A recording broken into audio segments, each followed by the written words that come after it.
Hi, and thanks for logging on to the Daily Dvar. And here's a brand new halacha for you, and it's for Tuesday, the 5th day of March. Here we go.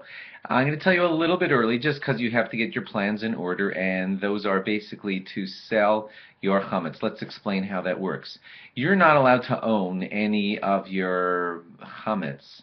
That means your bread, your liquors, Cheerios, pretzels, pasta, etc. All that kind of stuff. You're not allowed to own any of it over Pesach. Besides the fact that, of course, you don't eat it, you're not even allowed to own it. So what some of us do, some people just try to eat every last morsel of it before Pesach arrives and throw the rest of it in the garbage. But that could get expensive, especially if you have a few bottles of expensive liquor and you don't want to flush them down the toilet.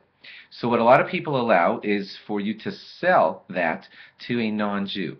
Now, I don't ever recommend that you do this yourself because you might not know halachically how to do it, but all you got to do is go to your shul rabbi and he will arrange for the sale of chametz on behalf of many people, like all the participants of his shul. He will sell their chametz house by house by house to a non-Jew of his choice, like perhaps one of the workers in his shul who are not Jewish.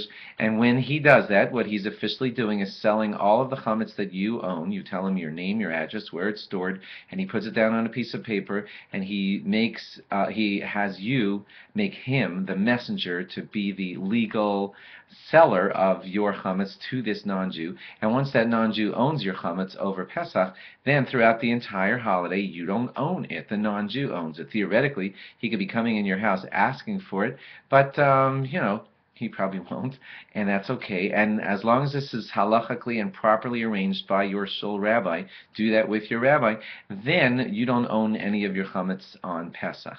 After Pesach, the rabbi buys it back legally from the non-Jew, and then about an hour after Pesach, after he's finished that transaction, then you're going to own your chametz again, and then it's proper for you to own it because Pesach has passed.